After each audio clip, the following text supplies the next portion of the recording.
Buenas tardes a todos y todas. La verdad que es un gusto ver cómo esta sala está tan llena de gente. Veo que Ulaca mueve masas y no es para menos. Bienvenidos a esta conferencia que es ya parte de lo que es el 7º ciclo de actualidad en la investigación arqueológica en España. Hoy tenemos con nosotros a dos profesionales de la arqueología con una amplia trayectoria. Nos falta el tercer autor, Gonzalo Ruiz Zapatero, y yo voy a dar unas breves pinceladas del currículum de estos dos arqueólogos. En primer lugar, Jesús Alba de Sanchís, que es catedrático de Prehistoria de la Universidad Complutense de Madrid. Ha trabajado en yacimientos célticos de España, como las Cogotas o Ulaca, y en Francia, como Bibracte y Bourg, y ha ampliado estudios en las universidades británicas de Southampton, Reading y Sheffield. Su interés se centra en la Edad del Hierro y los pueblos prerromanos de la meseta. Es autor de numerosos libros, entre ellos el famoso Los Betones, y desde 2003 desarrolla un proyecto de investigación en el Valle Amblés y en torno a Ulaca. Por su parte, Jesús Rodríguez Hernández es actualmente profesor ayudante doctor de la Universidad de Castilla-La Mancha. Ha realizado estancias de investigación en las universidades de Durham y Manchester, y su tesis doctoral, realizada en la Universidad Complutense de Madrid, ha sido publicada bajo el título Poder y Sociedad, el oeste de la meseta en la Edad del Hierro, en 2019. Su labor investigadora se centra en el estudio de las sociedades de la Edad del Hierro, la arqueología pública y la aplicación de nuevas tecnologías en el ámbito arqueológico. Para mí es un honor presentarles y también que vengan a hablar de este yacimiento, que para todos los que hemos estudiado historia, pues es uno de los yacimientos emblemáticos del mundo céltico, del mundo betón, y en el que además también he tenido la suerte de estar y realizar algunos trabajos con mi director de tesis, con Luis Berrocal. Y seguro que nos van a contar muchas sorpresas. Nos van a presentar el yacimiento y también contarnos las novedades de sus proyectos. Así que, para no perdernos nada más, os doy paso. Gracias.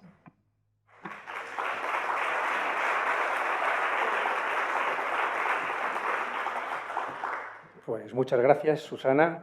Y bueno, pues en primer lugar, muchísimas gracias a todos ustedes por estar aquí presentes en esta breve charla que vamos a dar sobre Ulaca. Mi agradecimiento también al museo por la invitación que nos cursa. Y bueno, pues yo creo que lo primero es justificar un poco el título de la conferencia. Vamos a ver, a finales del primer milenio antes de la era, allá por el siglo III, siglo II antes de Cristo, tuvo lugar un hecho histórico de una enorme trascendencia en una gran parte de la Europa occidental, y fue la fundación prácticamente simultánea de grandes centros de población. Esos centros de población nosotros los llamamos con un término latino, oppidum, ópida en plural. Es un término que utilizó Julio César cuando él, en la conquista de las Galias, se dio cuenta de que había unos centros, unas ciudades celtas de gran tamaño. Y aunque es verdad que desde la cosmovisión romana hay que entender de alguna manera que no deja de ser un concepto adaptado a la realidad de un romano, es cierto que el concepto de ópida nos traduce una época de finales del primer milenio antes de Cristo, en donde había grandes asentamientos con mucha población, fuertemente defendidos en zonas muy altas y seguramente auténticas sedes del poder. Y Ulaca es un testimonio fundamental de esta época en la que comienza la vida urbana, de una época que podría etiquetarse incluso como de los inicios de los primeros estados tribales, y un momento que seguramente es comparable a lo que vamos a ver en otras partes de la península ibérica y de Europa. De manera que yo lo que voy a hacer va a ser una presentación general del yacimiento, de los rasgos más monumentales o más fantásticos de esta naturaleza tan salvaje que les voy a mostrar, y después mi compañero Jesús Rodríguez lo que va a hacer es detallarles mucho mejor que yo los resultados últimos de las excavaciones arqueológicas que estamos llevando a cabo en uno de los sitios más emblemáticos del yacimiento. Así que vamos a empezar por el principio.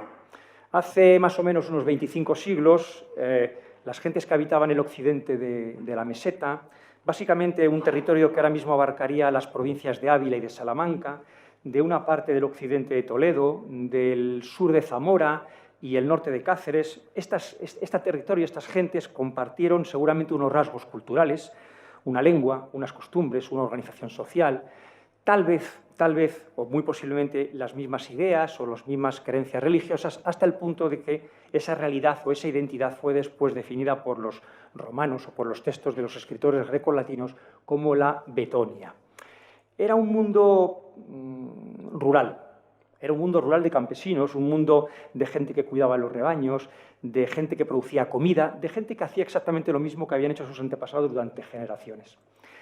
Pero es verdad que al mismo tiempo que pasaba eso, hubo unas comunidades que nacieron y que emergieron como auténticas ciudades, sedes fortificadas que de alguna manera, bueno, pues reproducen unos modelos sociales, unos modelos económicos, incluso unos modelos industriales que prácticamente caracterizarán la cultura europea hasta la Edad Moderna. Y esto es particularmente relevante en las zonas montañosas del centro de la provincia de Ávila, en lo que se conoce la comarca central de la provincia, el Valle Amblés. En esa región existieron grandes asentamientos fortificados, prácticamente ciudades, o si prefieren mejor ópida por utilizar la terminología latina, como los que aparecen en la pantalla. La Mesa de Miranda, en la actual localidad de Chamartín, Las Cogotas, en la localidad de Cardeñosa, y, por supuesto, Ulaca, en el término municipal de Solosancho. Y el cerro donde se asienta Ulaca, en el término municipal, como digo, de Solosancho, pues es quizás una de las ciudades más grandes conocidas en la Hispania céltica, una ciudad que debió de ser habitada aproximadamente entre los siglos III y I antes de la era, que fue habitada por una comunidad del pueblo Betón, una comunidad que pudo llegar a rondar en algún momento de su existencia las 2.000 almas, los 2.000 habitantes, una comunidad que se organizó en sectores, en barrios, y una comunidad que seguramente se convirtió en el centro más importante del Valle Amblés hasta la conquista de Roma, el virtual abandono de esa población y la emergencia de Óvila, la actual ciudad de Ávila, como gran centro poblacional de la región. Bueno, pues nuestro proyecto persigue 3 objetivos. El primero de ellos, la prospección arqueológica y geofísica del interior del poblado y su entorno inmediato. En segundo lugar, trabajos de documentación de los conjuntos estructurales más importantes que se han localizado en la Acrópolis, es decir, en la zona alta del poblado y en el cementerio. Y finalmente, como no, la divulgación y la puesta en valor del yacimiento. Ulaca domina el Valle Amblés desde lo alto de un cerro formidable que se sitúa más o menos a unos 1.500 metros de altura sobre el nivel del mar. Ocupa las estribaciones más septentrionales de la Sierra de Gredos, lo que viene a ser ahora mismo lo que denominamos la Sierra de la Paramera. En el interior del poblado lo que se advierten son, bueno, una extensa plataforma en donde aparecen cimentaciones de piedra, posibles estructuras de vivienda, otras estructuras de compartimentación compleja, que resultan a veces difíciles de identificar, pero en cualquier caso de lo que estamos hablando es de un caserío muy disperso, un caserío que debía de llamar la atención a cualquier extraño, a cualquier extranjero, a cualquiera que en el pasado visitara este lugar. Es una zona sin apenas ordenación urbana, una zona pues, más allá del acomodo que suponen las vaguadas o las sendas que lo cruzan y en torno a las cuales se van organizando las casas y viviendas, como tendremos ocasión de ver. Se trata de... La verdad es que las noticias más antiguas que tenemos de Ulaca se remontan al siglo XIX. Sobre todo a finales del siglo XIX y comienzos del siglo XX, cuando Manuel Gómez Moreno lleva a cabo la primera descripción exhaustiva del yacimiento, porque a él, a este inteligentísimo personaje, se le encomienda o se le encarga la realización del primer catálogo monumental de la provincia de Ávila. Esto tenía lugar en el año 1901. Y de esa época viene una parte muy importante de la información que tenemos de Ulaca. Pero también es verdad que el interés... como diría yo, el interés por este poblado cuando empezó a crecer y cuando se empezó a desarrollar es a partir de la década de los 30, desde finales de los años 20 y prácticamente hasta los comienzos de la Guerra Civil. Y en esa época hubo investigadores de una enorme categoría internacional, como era el abate Breil, como era Raymond Lantier, como era Pierre Paris, que lo que van a hacer es visitar, son investigadores franceses, visitan el yacimiento, levantan el primer plano de las murallas y ellos se dan cuenta de que el sitio tiene un espectacular sistema de fortificación y unas estructuras que eran absolutamente monumentales.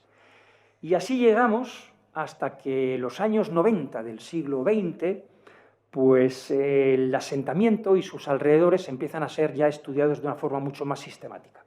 ¿Quiénes lo hacen? Pues quienes están aquí sentados delante de ustedes, en compañía de un conjunto maravilloso de compañeros, de estudiantes y de investigadores de las Universidades Complutense de Madrid y de la Universidad Británica de Sheffield, que en orígenes fueron coordinados y dirigidos por nuestro querido amigo y compañero Gonzalo Ruiz Zapatero y el profesor Collis de la Universidad de Sheffield. Bueno, pues a partir de estas investigaciones, nosotros sabemos que la muralla principal que rodeó el asentamiento conserva un perímetro aproximadamente de unos 3.000 metros. Que esa muralla lo que hace es encerrar una superficie de aproximadamente unas 70 hectáreas. Para que se hagan una idea, si cogiéramos el Ávila medieval y fuéramos ahora mismo al Ávila actual y recorriéramos el Ávila que está encerrada en las murallas medievales, esas murallas encierran una superficie de unas 20 hectáreas. Dicho de otra manera, en Ulaca, en la prehistoria, cabían 3 Ávilas, por lo menos en lo que se refiere en el interior de la zona amurallada. Son murallas, o es una muralla que se adapta muy bien al terreno y que es de un gran aparejo, sobre todo en la zona de las entradas, porque hemos logrado identificar diferentes entradas y en algunos casos se reconocen también, como esta que aparece en la imagen, la puerta oeste, que aparece protegida a su vez por otras líneas de murallas que la anteceden, o por ejemplo la puerta noreste, que tiene además la particularidad de que es una puerta con un camino que lleva a la parte baja del asentamiento y todavía hoy se pueden o son visibles las ruedas de carro en algunos puntos. Han quedado fosilizado, es decir, ha quedado fosilizado el camino de acceso al interior de este poblado. Desde luego, de lo que no nos cabe ninguna duda es que la muralla y las puertas tuvieron que dar un aspecto imponente para cualquiera que viniera de fuera. ¿Qué altura tenían las murallas de Ulaca o qué altura tenían las grandes ciudades en esta época? Esa información es escasa, pero si, por ejemplo, viéramos algunos poblados betones de la provincia de Salamanca, como el poblado de Yecla, en donde sabemos que se conservan trazos de muralla a una altura que alcanzan prácticamente los 6 metros, podemos hacernos una idea del absoluto aspecto espectacular que debían de tener estas ciudades. Y es posible, si ven en esta reinterpretación, en esta lectura que tenemos en el dibujo de la pantalla, es posible que el remate de estas murallas estuviera realizado con madera. ¿Por qué? Porque hay un famoso episodio en la conquista de Palantia. Es una conquista que tiene lugar en el año 74 a.C., en la época de Pompeyo. Pompeyo asedia la ciudad y Apiano lo que nos cuenta es que las murallas fueron incendiadas. Si se incendian las murallas es que había madera, y si había madera es que seguramente estas murallas estaban culminadas con un remate, con lo cual el aspecto monumental y ciclópeo de estas defensas debía de ser realmente espectacular. Pero también hay que reconocer que no tenemos pruebas arqueológicas. Se han reconocido más de 250 casas repartidas en diferentes puntos de la superficie del poblado y esta cifra se elevaría prácticamente hasta las 300 si se suman las viviendas que hay fuera de las murallas. Imagínense lo que se supone esto para nosotros a la hora de hacer un cálculo demográfico.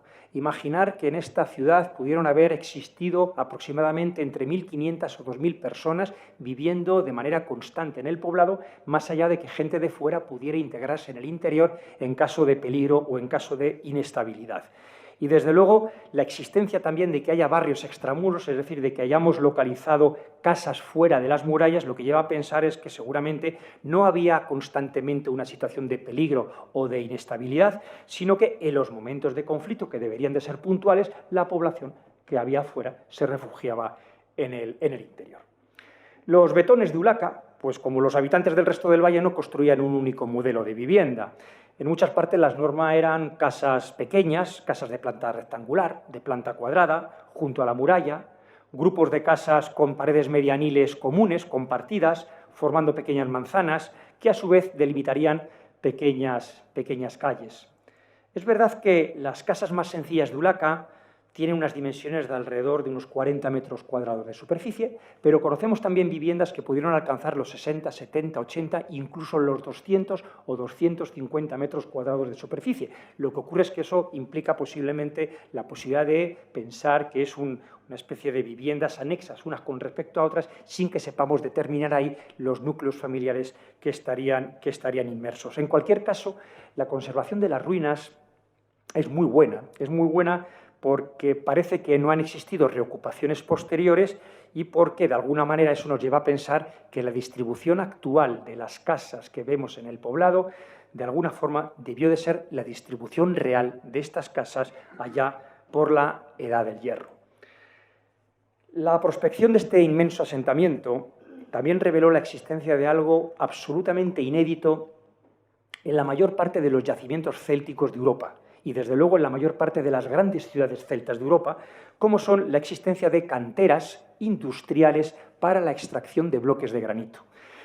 Grandes planchas de piedra se aprovecharon siguiendo las vetas naturales, rompiendo con cuñas bloques de dimensiones regulares entre 60 y 120 centímetros de longitud, que son las medidas que se corresponden exactamente con los tamaños medios de los bloques de las casas y de los bloques que se utilizaban para construir la fortificación, las murallas. Pero lo importante es que, hemos documentado diferentes estadios en la elaboración del trabajo de los bloques.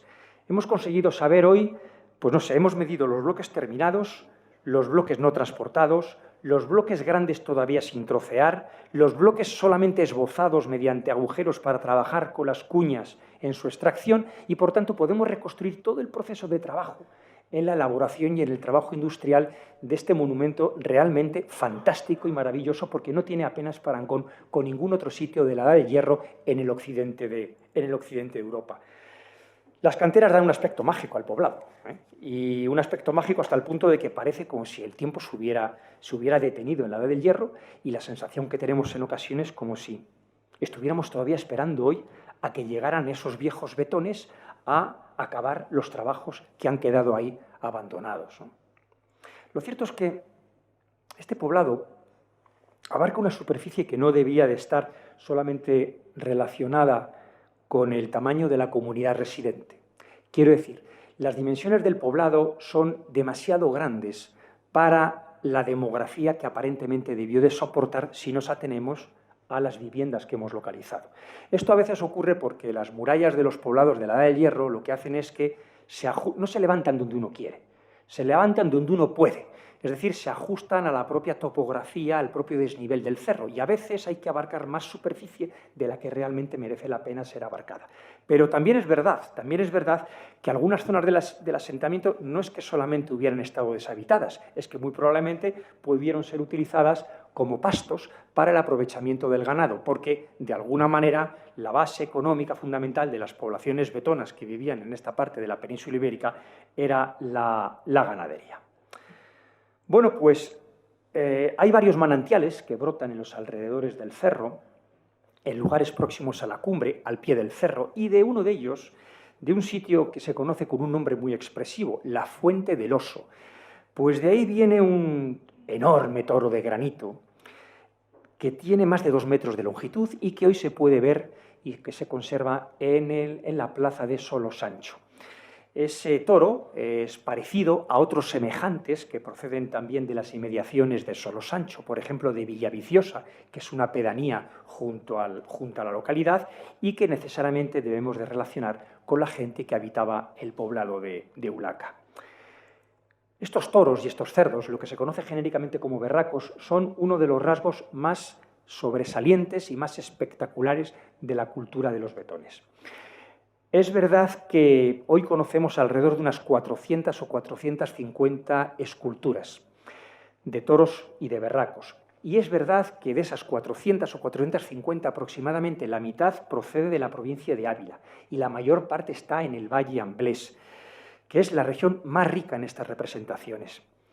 Nosotros todavía estamos muy lejos de poder evaluar el significado de estas densidades de esculturas, de estas concentraciones que se ven en el mapa, pero de alguna manera tenemos una cierta certeza, una cierta certidumbre que nos lleva a pensar que esto debió de estar relacionado con diferencias en las densidades de poblamiento. Había zonas en la Edad del Hierro fuertemente pobladas y había zonas en la Edad del Hierro con fuertes vacíos, y el Valle Amblés era una de las zonas por excelencia más pobladas de la Edad del Hierro en la época. Bueno, es verdad que el dato es muy relevante, sobre todo si además tenemos en cuenta que una parte muy importante de los restos de huesos de animales que hemos identificado en las excavaciones arqueológicas de Ulaca se identifican con bóvidos. También tenemos restos de cerdos y tenemos restos de cabras y de ovejas, pero el 80% de los restos identificados nos llevan directamente al ganado bovino, que seguramente debió de ser la fuente primordial de riqueza de estas poblaciones. Y claro, esto nos lleva de nuevo a las famosas esculturas. al significado que pudieron tener estos brutos de granito, como los hemos llegado a denominar en alguna ocasión, y que en cierto sentido adquieren un carácter emblemático. Algunos de ellos son conocidos por todos ustedes, los famosos toros de Guisando, ¿no? Los emblemáticos toros de Guisando. Quizás alguno no conozca un toro espectacular, un toro, una escultura inmensa que tiene más de 2,5 metros de altura y que seguramente sea la escultura protohistórica más grande conocida en piedra que se ha hecho en el occidente de Europa durante la prehistoria. Es el toro de Villanueva del Campillo, el que tengo aquí a mi espalda en la parte inferior izquierda. Bueno, pues el toro de Villanueva del Campillo, los toros de Guisando, el toro de Solo Sancho, esos 400 berracos que les he mostrado en el mapa, pues seguramente debieron de ser o debieron de jugar un episodio fundamental en la organización del paisaje, una forma específica de marcar los pastos. Los encontramos y los localizamos en sitios donde hay manantiales y donde hay pastos, donde están los mejores pastos, los pastos que se pueden aprovechar en verano. Son como mojones, como auténticos hitos que están marcados en el paisaje y que ayudan ¿a qué? A organizar, a parcelar, a planificar la tierra en la Edad del Hierro. Otro tema muy recurrente en la arqueología de Ulaca ha sido la búsqueda del cementerio prerromano, de la famosa necrópolis. Bueno, pues en el año 2003 localizamos en la falda norte de Ulaca un sector del cementerio que estaba formado por una especie de encachados como concentraciones de piedra. Nosotros lo llamamos encachados tumulares, para que parezca que somos muy listos, pero no deja de ser eso, son acumulaciones de piedra. Bueno, y esas acumulaciones de piedra lo único que hacen es que encastran, guardan, protegen una tumba que se encuentra debajo o varias tumbas que se encuentran debajo. Y efectivamente, hemos descubierto sepulturas de incineración, hemos descubierto sepulturas con cerámicas, algunas armas de hierro e incluso algunos objetos y algunas piezas de adorno. Pero las excavaciones que siguieron en esta necrópolis, en este cementerio, comprobamos también que además de enterramientos existía un conjunto de talleres artesanales. Y esto revela una organización muy compleja que nos lleva, o frente a lo que habitualmente pensamos del papel que debieron de jugar estas áreas en estos poblados, pues seguramente aquí había barrios artesanales que debieron de jugar un papel determinante en el desarrollo de estos centros. Barrios artesanales que estaban en las afueras, en la periferia de la ciudad, como si nos imagináramos una ciudad medieval y los barrios de artesanos y especialistas en las zonas industriales. Ese modelo de vida urbana, medieval y moderna ya estaba implícito en esta época prehistórica, ¿no? Y evidentemente, en cualquier caso, bueno, pues la sociedad enterrada en Ulaca es algo que futuras excavaciones, sin lugar a duda, deberán de resolver y con eso contaremos, estamos seguros que con el apoyo del Ayuntamiento de Solo Sancho, como siempre nos ha apoyado, y de la Diputación Provincial de Ávila. Bien, unos 2 kilómetros al suroeste de la ciudad, cerca de la necrópolis, muy cerca de la necrópolis, y en un camino que se dirige a la sierra se localiza lo que se conoce como el Canto de los Responsos. Se trata de una roca que conserva un ritual ancestral relacionado con el mundo funerario y que ha sido interpretado muy inteligentemente por el profesor Martín Almagro Gorbea. Consiste, fíjense, en tirar una piedra cuando uno pasa por el camino sobre un canto de grandes dimensiones. Ese canto de grandes dimensiones viene a simbolizar algo así como el contacto con el más allá, una especie de numen, una especie de divinidad una especie de sitio donde reside la divinidad. Y el rito que permite, lo que permite el rito es que las ánimas de los muertos, uno pueda librarse de las ánimas de los muertos que vagan por los terrenos agrestes que están justamente en la linde, en el umbral del mundo urbano. Es relevante que esta ceremonia perdure todavía hoy porque es un sitio donde todavía la gente continúa tirando las piedras y esa peña se sitúa justamente muy cerca de donde se levanta una sauna iniciática y un altar de piedra que a continuación les voy a mostrar. Y estas creencias pues tienen interesantes paralelos, sobre todo en el mundo celta atlántico, y constituyen un ejemplo sobresaliente de lo que son las pervivencias del folclore prehistórico que todavía se conserva en la península ibérica.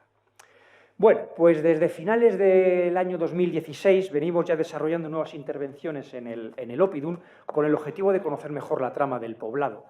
Y nuestros trabajos se han centrado sobre todo en dos aspectos. Por un lado, ¿qué es lo que hemos hecho? Un vuelo fotogramétrico con un dron de ala fija a una altura aproximada, una altura relativa de unos 100 metros para identificar estructuras apreciables desde un punto de vista cenital. Y por otro lado, lo que hemos hecho ha sido una prospección geofísica, una especie de georradar, que lo que hace es recorrer el terreno, como se ve en la imagen, con el objeto de poder conocer mejor la trama urbana, con el objeto de poder determinar las características del subsuelo e identificar posibles estructuras de origen constructivo. ¿Qué conseguimos con ello? Pues con ello lo que conseguimos es una ortofotografía, es decir, decir, una especie de mapa digital del terreno de enorme calidad que permite identificar los sistemas defensivos, que permite identificar los restos de construcciones domésticas y que permiten, en el fondo, que podamos obtener imágenes realistas del trazado urbano. Y eso a pesar de encontrarnos en un yacimiento con un nivel arqueológico muy somero por las propias características del granito. La arqueología de las ciudades célticas está llena de incógnitas todavía. ¿Por qué? Pues porque apenas se conservan estructuras en alzado, salvo las murallas de piedra, porque la mayor parte de las construcciones de la Edad del Hierro en toda Europa se hacían de madera y no nos han llegado. ¿Y qué ocurre? Pues ocurre que solo nos quedan las improntas, pero el tiempo ha conservado sorprendentemente bien algunas estructuras de piedra en Ulaca, algunos de los edificios públicos en Ulaca. El primero y el más importante, bueno, el más importante, el más emblemático, el famoso altar. Ahí tienen el altar de sacrificios, una estancia tallada en la roca, asociada a una gran peña, en la que una doble escalera lo que hace es que conduce a una plataforma con varias concavidades comunicadas entre sí, y evidentemente la función sagrada que se ha determinado de este monumento lo hemos conseguido a partir de otros paralelos. Por ejemplo, un monumento muy parecido que tenemos en Panoias, en Vila-real, en Portugal, es otro monumento escalonado como el que pueden ver en la imagen, en donde hay una diferencia sustancial con respecto a Ulaca. Aquí se conservan inscripciones latinas. Los romanos vieron lo que hacía esta gente. ¿Y qué es lo que hacían? Bueno, pues sabemos que en estos monumentos las entrañas de los animales se quemaban en nichos o cubetas, la sangre vertía de un nicho a otro y al mismo tiempo los sacerdotes o sacerdotisas se levantaban y rendían culto a la divinidad en la parte alta de las escaleras. Es verdad también que la coincidencia de la orientación del altar de Ulaca con la cumbre más alta de las alineaciones de la Sierra de la Paramera no parece casual y, por tanto, esto refuerza la idea de un sacerdocio institucionalizado entre los betones. Hemos pasado el georradar alrededor del altar y lo que nos hemos dado cuenta es que hay estructuras de compartimentación compleja. La cosa es mucho más complicada de lo que parece. Bueno, pues parece que el sitio pudo haber sido un lugar ancestral, un sitio de reunión e incluso un sitio repetidamente visitado antes de que la ciudad se fundara como tal. ¿Por qué? Porque hemos localizado restos arqueológicos, objetos como esta jorca de oro, que dan testimonio de que aquí en Ulaca ya había gente en un momento impreciso de finales del segundo milenio antes de Cristo. Y por tanto, esto lo que nos cuenta es que seguramente la montaña de Ulaca debió de jugar un papel importantísimo en la memoria colectiva de las poblaciones del entorno, más allá de la ocupación del tiempo de los Ópida. Este modelo es un modelo mucho más general de lo que pensamos, porque hay importantes Ópida, importantes ciudades celtas de la Europa occidental, donde tenemos pruebas evidentes de que estas ciudades ya tenían visitas previas antes de su fundación para llevar a cabo actos ceremoniales, actos religiosos. Por ejemplo, Bibracte, uno de los grandes centros de la Edad del Hierro en Francia, el sitio donde Vercingetoris fue nombrado rey de los galos, el sitio donde Julio César escribió las guerras de las Galias. En Bibracte, que tiene una cronología como la de Ulaca, sabemos que allí el sitio era frecuentado en ciertas zonas de la ciudad antes de que fuera ciudad para llevar a cabo actos de tipo ceremonial. Y voy a ir terminando. Hay otro monumento en las inmediaciones del altar, que es una construcción rupestre que tiene planta rectangular, unas medidas de aproximadamente entre unos 10 metros por unos 4 o 5 metros de ancho y que ha sido interpretada como una sauna ritual. Está dividida en 3 habitaciones, tiene un horno para el fuego, una pequeña cámara con 2 asientos labrados para recibir un baño de vapor y una antecámara.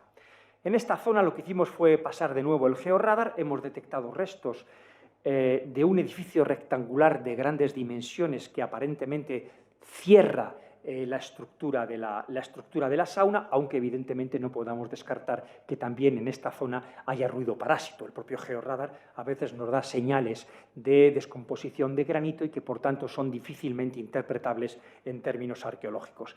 Pero lo realmente relevante de todo esto es que este tipo de monumentos, este tipo de saunas, lo que hace es que reproducen un modelo de baño prehistórico que tenemos muy bien identificado en el norte de la península ibérica, en el mundo galaico, en el mundo lusitano, y que estructuras semejantes también se conocen en el mundo atlántico, en el mundo nórdico, en el mundo céltico, y que llega incluso al mundo grecorromano, ¿no?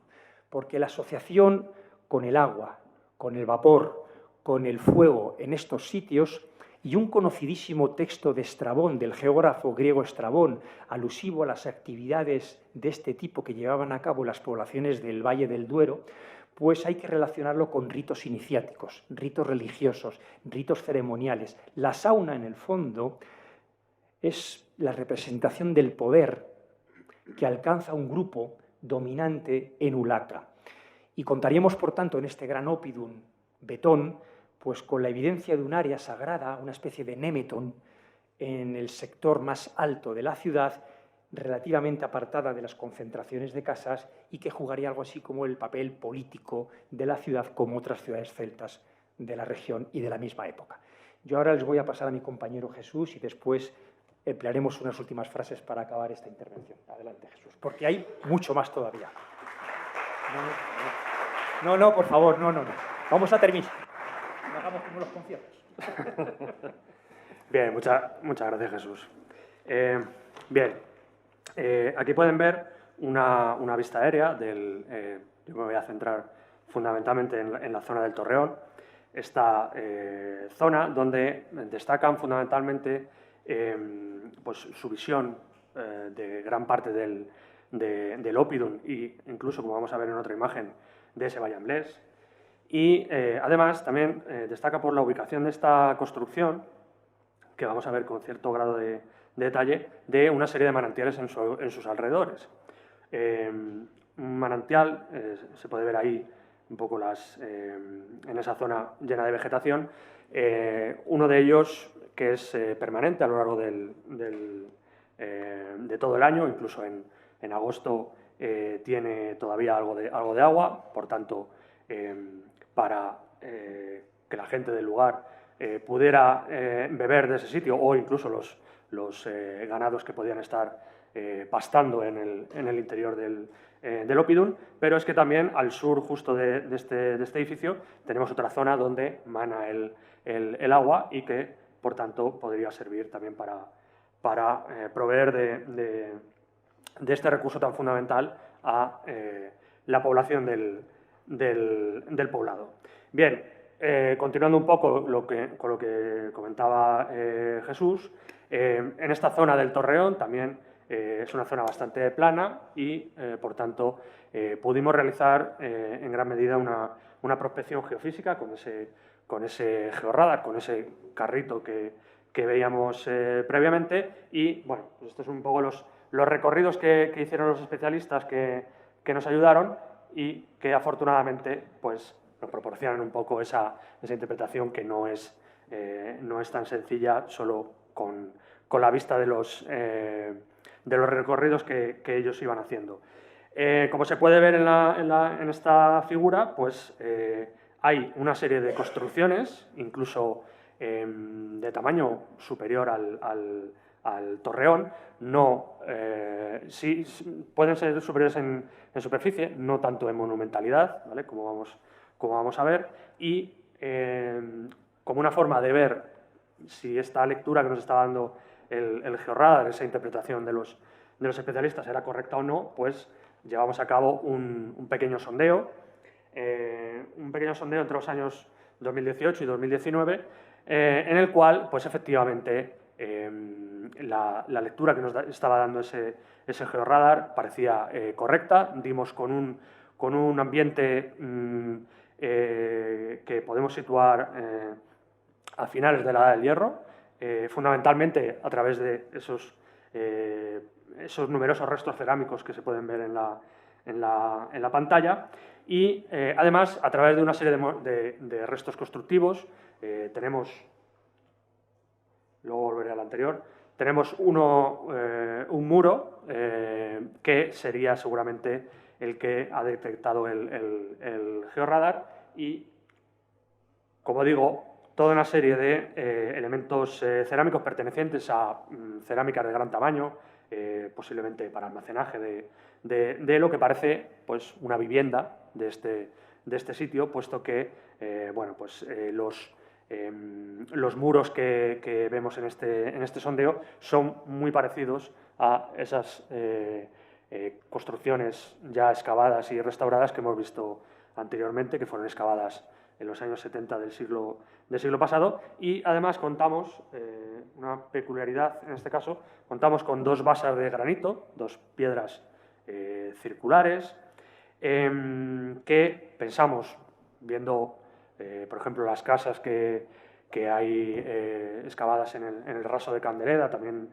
la provincia de Ávila, que bueno, pues pudieran servir para sustento de pies derechos de madera, para, bueno, pues como pasa en el raso, incluso para esos porches que había delante de las viviendas. Además, pues el aspecto más doméstico de esta construcción nos lo daría este hogar de grandes dimensiones que tenemos abajo en la fotografía, y algunos elementos elaborados en hierro, ¿vale? Bueno, pues digamos, herramientas del día a día de una construcción que, como digo, podríamos vincular a ese mundo doméstico. El problema es que es una zona en la cual pues, los hallazgos materiales eran bastante importantes, había hallazgos constantes de esas cerámicas y esos elementos en hierro, y de forma paralela estábamos haciendo la intervención en el propio Torreón, con lo cual, bueno, pues digamos que con nuestro mayor dolor tuvimos que cerrar esa parte de la excavación para centrarnos ya en lo que es el Torreón y, bueno, pues eso, continuar la excavación de esta estructura que, como digo, tiene grandes dimensiones, pues es una de las posibles acciones futuras que podemos llevar a cabo. Como digo, estábamos haciendo la intervención en el Torreón. Como pueden ver, esto es una fotografía de octubre del año 2015, justo antes de nuestras intervenciones, que empezaron en 2017. Era una montaña de piedra, ¿vale? Una montaña de bloques derrumbados, ¿vale? Bueno, teníamos en gran medida localizada su forma, una estructura rectangular de aproximadamente 140 metros cuadrados, pero ni siquiera conocíamos por dónde se accedía a esa construcción, dónde estaba en definitiva la puerta, ni otra multitud de elementos. Por eso, bueno, pues, y por su monumentalidad, pues hicimos, como digo, esa primera intervención en el verano de 2017, en la cual ya nos dimos cuenta de un poco de la gran monumentalidad que tenía al quitar parte de la vegetación que rodeaba esa construcción y todo su derrumbe, ¿vale? Como digo, es una construcción de unos 140 metros cuadrados, pero la intervención pues, abarca unos 250 metros cuadrados, y ahí ya fue cuando nos dimos cuenta de la enorme cantidad de piedra que formaba parte de esta construcción, que precisamente por ese elevado derrumbe pues debía tener una elevada altura. Aquí ya en esta imagen no se ve del todo bien, pero el primer año pues teníamos, en uno de los laterales teníamos 8 metros de zarzas, ¿vale? Para que se hagan una idea un poco de la labor, en este caso de jardinería, que tuvimos que hacer en ese año y en años siguientes. Bien, una de las primeras preguntas que nos hacíamos cuando pues planteamos la intervención en esta construcción singular fue de dónde venían todas esas piedras que formaban parte de esta construcción, puesto que, aunque teníamos ya localizadas un par de canteras en el sitio, pero digamos que, dado que en Ulaca hay mucho granito, pensábamos que podía proceder esos bloques de zonas más cercanas y, efectivamente, al mirar alrededor nuestro durante la intervención, pues nos dimos cuenta de que había varios roquedos, varias zonas de granito que parecían que habían sido utilizadas para extraer los numerosos bloques que formaban parte de esta construcción, y ahora pues nosotros hemos utilizado esas zonas cercanas, ¿vale? Hay que pensar que, claro, son bloques que en algunos casos pueden llegar a 400 kilos e incluso más, pues entonces se extraían en zonas muy cercanas a la propia construcción, y nosotros en la actualidad las utilizamos para, bueno, pues, retirar los bloques que vamos eliminando del derrumbe de la construcción, e incluso la tierra que hemos ido extrayendo del interior del edificio. Aquí, bueno, pues traemos esta imagen para hacernos un poco una idea de todo el esfuerzo que hemos tenido que emplear a lo largo de todos estos años, repito, desde 2017 hasta este mismo año, para retirar todos estos bloques de piedra. Para ello, pues al principio pues, lo hacíamos Jesús y yo y algunos de los voluntarios, pero ya vimos que era inviable continuar con esa metodología de trabajo. No, podríamos habernos tirado décadas y décadas sin llegar a terminar la excavación, y por tanto, bueno, pues, a partir del año 2020 tuvimos ayuda de una empresa constructora que nos ayudaba con esa parte de retirada de bloques caídos de la construcción, de tal modo que yo esta mañana estaba haciendo un cálculo final y antes se lo comentaba, y hemos llegado a retirar unos 2.000 bloques de esta construcción, tanto del interior, que es donde proceden la mayor parte de ellos, unos 1.300, ¿vale? Para hacernos una idea, hasta del resto de lados donde hemos intervenido. Esos lados norte, oeste y sur que vamos a ver a continuación. Esto lo traigo sobre todo para que nos hagamos una idea de lo que ha implicado la excavación de esta estructura, y también de lo que debió implicar en su momento el levantar este edificio tan monumental. Bien, aquí tenemos ya, pasado el tiempo, pues una fotografía aérea del final de la campaña del año 2020. Hasta ese año, fundamentalmente, nuestros esfuerzos se centraron, pues, en el sondeo que les he mostrado y en el lado occidental, ¿vale? Que ahora vamos a ver en detalle. Nosotros ya en la primera campaña, con esa limpieza general inicial que realizamos, nos dimos cuenta de que había un pequeño espacio. Nosotros esperábamos una puerta más monumental que lo que realmente encontramos, pero era un pequeño espacio, como digo, de aproximadamente 1 metro de anchura en el lado occidental, que nos daba acceso a esta construcción, y que podemos ver en detalle en esta figura. Tenemos un pequeño escalón de entrada y luego una losa un poco ya más monumental, una losa bien labrada, de más de 1 metro de anchura, que es la que daría finalmente acceso al interior del torreón. Finalmente, como digo, el resultado de las primeras campañas fue tener esta visión de la fachada, de esta fachada occidental del torreón, que, claro, hay que imaginársela. Nosotros tenemos los bloques que forman parte de la zona inferior, pero hay que imaginársela con bastantes metros más por encima el levantado. Es una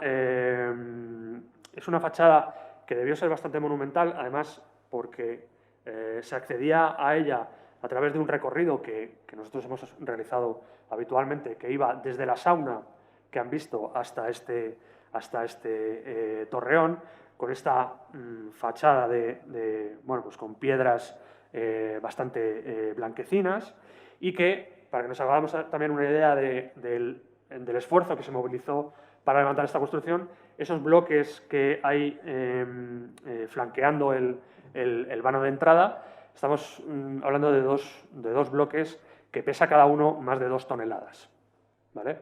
Entonces, bueno, pues tenemos que imaginarnos ese enorme esfuerzo que se invirtió para un edificio que debió ser singular y no una simple casa.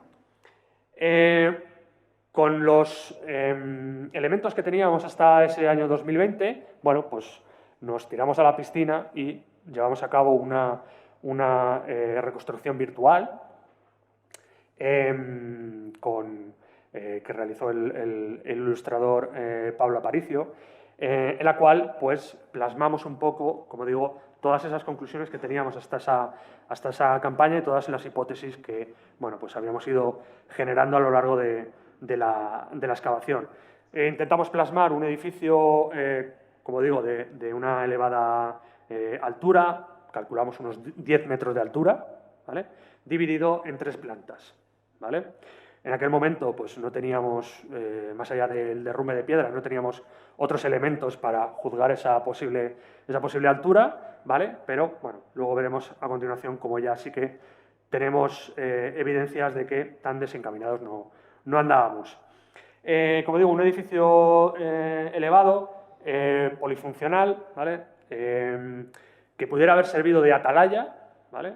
De ahí esa especie de ventanucos en la parte superior, para controlar el propio oppidum, para controlar de mejor manera el propio Vallamblaise y también pues, este elemento fundamental que plasmamos en esta imagen, ese manantial permanente que tenemos en las cercanías del Torreón. Un edificio que planteábamos también que pudiera ser un almacén para algún tipo de mercancía pues especialmente relevante, algunos recursos especialmente importantes para la comunidad que vivía en Ulaca, e incluso pues, un lugar que pudiera servir de reunión para parte de la población. Aquí simplemente lo que refleja esta imagen es un análisis de la cuenca visual que se tiene desde el propio Torreón, ¿vale? En este caso lo hicimos pensando una altura de 6 metros, como bueno, pues 6 metros era el límite que teníamos con las murallas de Castros Salmantinos, pues en este caso nos imaginamos 6 metros, pero incluso hicimos pruebas con 4 metros de altura, 8 metros, 10 metros y el resultado final no cambiaba demasiado. Y este es que tiene una gran visibilidad sobre la gran parte de la superficie del yacimiento y, por supuesto, del Vallamblaise. Como digo, imaginábamos incluso en la parte de abajo una zona de reunión, ¿vale?, de las gentes del poblado o de una parte de las mismas. Pero como veremos, bueno, pues esto eran hipótesis iniciales y bueno, pues en este caso pensamos que bueno, las pruebas que tenemos nos remiten a otros escenarios, como vamos a ver a continuación. Bien, aquí ya avanzando en el tiempo, pues en la siguiente campaña, en el año 2021, hicimos la intervención en el lado norte de la construcción para ver un poco también ese flanco, cómo era su estado de conservación. Pudimos comprobar que era bastante similar. Se conservan hasta 4 hiladas con bloques de gran tamaño, aunque no hay prácticamente ninguno que tenga el tamaño que tienen esos grandes bloques de la fachada, pero nos sirvió también para darnos cuenta de un poco cómo estaba construido este edificio. Y es que, claro, lo más lógico es asentarlo sobre la roca madre, sobre el terreno geológico del propio cerro, y es exactamente lo que hicieron. En la imagen se pueden ver restos de bueno, afloramientos graníticos que fueron los que se emplearon para asentar. Incluso en algunos casos pues, se pudieron hacer algún tipo de rebajes por medio de labores de cantería para levantar este edificio tan imponente que, bueno, pues en la campaña siguiente nos centramos ya en el lado sur. Nosotros teníamos en esta zona, como han visto al principio, una lectura del georradar, pero lamentablemente en esta zona pues no era acertada, puesto que no nos avisó de que no solo estaba el torreón, sino que hay una estructura anexa muy interesante de gran longitud, como pueden ver ahí en ese muro, que no está pegado al muro del torreón, sino que hay unos 50 centímetros de separación, ¿vale? Como digo, el Gerrada no nos dio las claves, lamentablemente, y cuando hicimos la intervención, pues, bueno, pues llegamos a ver este muro de gran longitud e incluso un par de muros transversales que dividirían esta construcción que, bueno, pues cada año que pasa vemos que es cada vez más interesante, como vamos a ver a continuación. Una vista general, ya creo que ha cambiado sustancialmente el Torreón desde esa primera intervención hasta esta fotografía, que debe ser pues, aproximadamente del año 2022 o 2023, en la cual ya 3 de los lados están intervenidos. El lado este se ha dejado en reserva, es el lado que tenemos problemas con las zarzas, y se ha dejado en reserva para que, bueno, pues, por un lado, los visitantes se hagan una idea de cómo estaba derrumbada la estructura y, por otro, bueno, pues, si en el futuro hay otro equipo que quiera levantar esas piedras y excavar esa zona para que pueda realizarlo. Bien, como digo, creo que se nota el esfuerzo realizado y, sobre todo en el interior, ya se empieza a ver parte de la superficie de esta construcción, aunque todavía pues, se conservaban ciertas acumulaciones de piedras, sobre todo en la zona central del Torreón.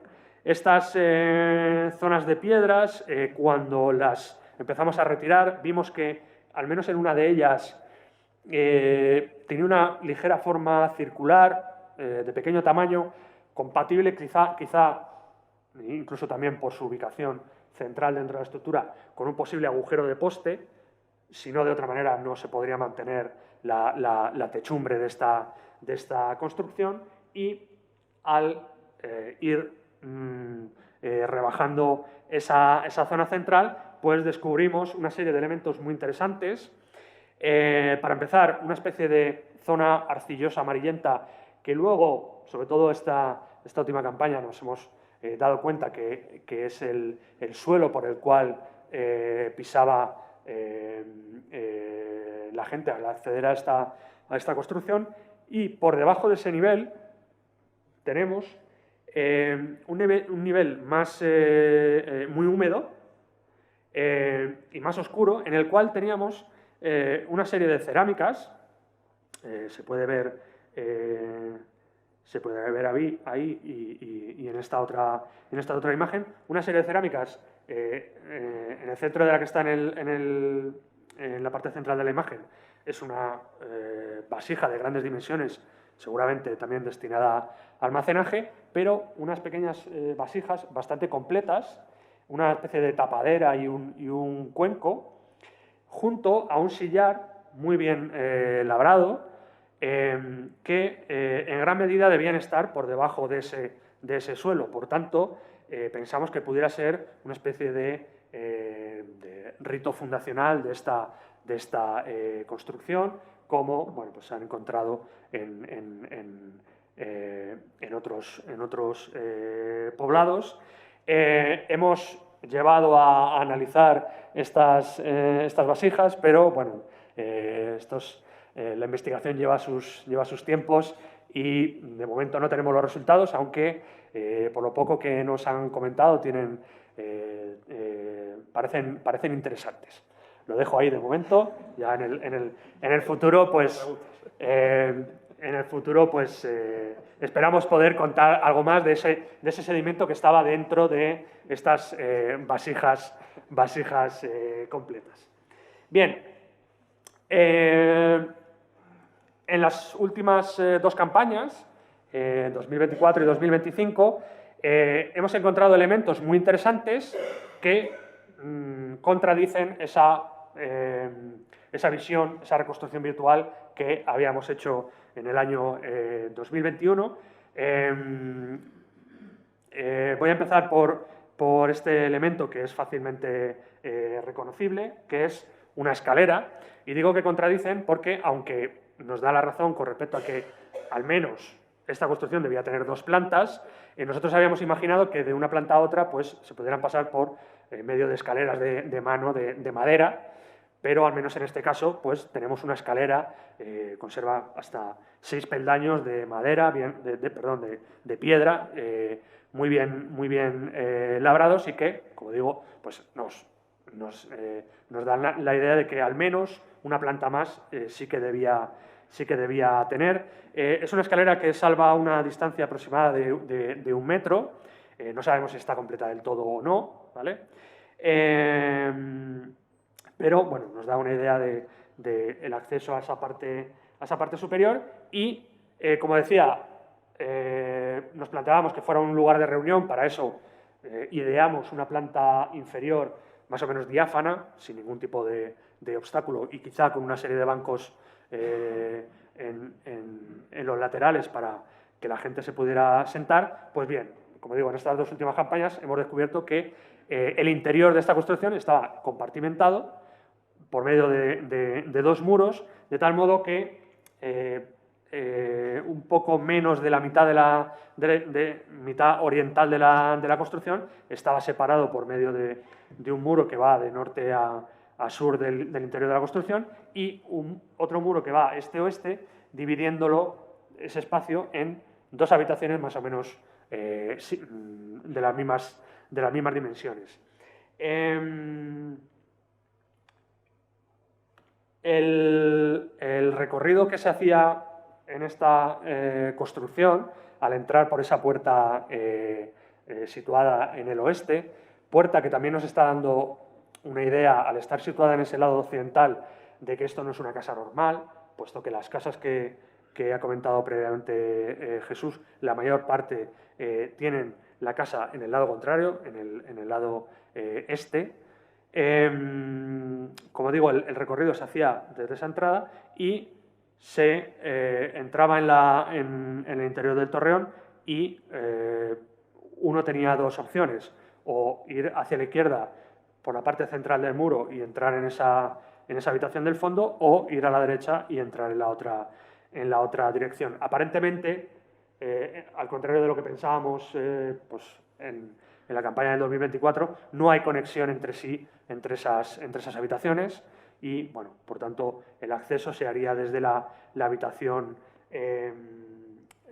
más grande, que además en su parte central tiene lo que parece una placa de hogar de grandes dimensiones, ¿vale? Esto es una de las pocas cosas que nos quedan por terminar de delimitar bien y excavar. Una placa, como digo, de hogar de casi 1 metro de lado en esa zona central de la construcción. Y ya un poco para rematar todo el tema de la excavación, en el lado sur pues hemos seguido la excavación de esa estructura anexa al propio torreón, como pueden ver, con unos muros, con una piedra mucho más pequeña que los muros laterales del torreón, y que tiene una característica sobresaliente, como es su cierre en el lado este, una especie de ábside, ¿vale? Un elemento pues ajeno a lo que es común a las casas en esta población, y que, bueno, pues dado la presencia también del agua cercana, nos está dando una idea de quizá pues asimilarlo también a esas saunas que habíamos visto previamente. Quizá es excesivo contar con un par de saunas en este sitio, pero ya hay antecedentes, hay otros ópida con incluso dos saunas. Es una hipótesis en base a la planta que tenemos configurada. Esta es la imagen aérea del final de la intervención de este año, con esta construcción al sur del torreón, con ese muro transversal que la divide, y con esa especie de ábside, aunque no está del todo bien rematado, porque parece que se ha perdido la parte central, pero bueno, tenemos que, evidentemente, esta es otra de las tareas pendientes, rematar esta construcción, en la que, bueno, pues supongo que será la campaña final ya del torreón, aunque llevamos diciendo esto varios años ya, pero bueno, la parte fundamental está realizada, puesto que ya se han retirado todos esos bloques que formaban parte del derrumbe y que nos impedía acceder al interior de la construcción. Muy brevemente, entre los materiales que han aparecido en estas excavaciones, pues destacan las cuentas de vidrio que han estudiado nuestros colegas del CSIC aquí presentes, y que nos están hablando de unos elementos no solo de adorno, sino de prestigio, puesto que su lugar de origen, el lugar último donde tenemos que buscar el origen de estas piezas, se situaría en la zona de Egipto, de la costa sirio-palestina, y por tanto, por medio de comercio, de relaciones comerciales, estarían llegando estos objetos desde lugares tan lejanos al centro de la meseta peninsular. Bien, y además, este torreón, pues también pensamos que, claro, era un edificio sobresaliente, aunque estuviera derrumbado, y que en momentos posteriores hubiera podido recibir algún tipo de visita por parte de gentes que pasaran por allí, y que nos han dejado constancia en forma de dos monedas de época muy posterior. Tenemos una moneda de época de Felipe IV, ¿vale? De 1625, e incluso tenemos una moneda posterior del reinado de Fernando VII, ¿vale? Una moneda fechada en 1828, por tanto, es muy interesante ver cómo aquí han pasado gentes que, bueno, pues porque se les cayera o dejaran esas monedas, pues tenemos constatada esa presencia que de otro modo no hubiéramos podido visualizarlo.